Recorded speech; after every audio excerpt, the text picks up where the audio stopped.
প্রতিদিন মোবাইল চুরি হয়। দাঁড়া, সস্তা সিআইডি এর একটা ফোন দিই। হ্যালো, সস্তা সিআইডি বলতেছেন? হ্যাঁ, কি হয়েছে তাড়াতাড়ি কন। আরে ভাই, আপনারা একটু তাড়াতাড়ি আমার দোকানে আসেন তো। আমার দোকান থেকে প্রতিদিন মোবাইল চুরি হয়ে যায়। 1 মিনিট দাঁড়ান, আমরা 5 মিনিটের ভিতর আসতেছি। আচ্ছা, তাড়াতাড়ি আসেন। কি ব্যাপার, সমস্যা কি? এই অসময়ে সস্তা সিআইডি রা কল দেওয়া হলো কেন? ও, আপনারাই সিআইডি, কিন্তু আপনাদের তো দেখতে লাগে চোরের মতো। এই মিয়া, মুখ সামলে কথা বলেন, আমরা কিন্তু চলে যাবো এখন। এই চল। আরে ভাই, দাঁড়ান দাঁড়ান, যাইয়েন না। আসলে ভাই, দোকান থেকে অতিরিক্ত চুরি হয় তো, এই জন্য যারে দেখি তারাই চোরের মতো লাগে। তাই বলে আপনি সিআইডি কে চোর বলবেন? আমরা টিকটকার হতে পারি, কিন্তু চোর না। Control control.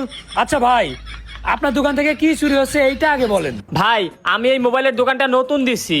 আমার এই দোকান থেকে শুধু মোবাইলই চুরি হয়ে যাইতেছে। মোবাইল চুরি হয়ে যেতেছে মানে? কি মোবাইল? ভাই, আমার দোকান থেকে চুরি হয়ে যাইতেছে এই যে Oppo A6 Pro। কি Oppo A6 Pro? এই মোবাইলে আছে কি? ভাই, এই যে Oppo A6 Pro তে আছে 7000 mAh ব্যাটারি, আরো আছে রিভার্স চার্জিং। কি কোন?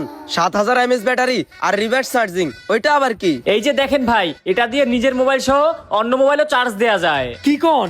এ তো তাইলে ফোন না, এ তো মাখন। আপনার দোকান থেকে কি খালি এই মোবাইলটাই চুরি হয়? হ ভাই, শুধু এইটা চুরি হয়ে যাইতেছে, কিছু করেন আপনারা। স্যার, কড়াকড়ি পরে Oppo A6 Pro একটা ফোনে আর কি লাগে?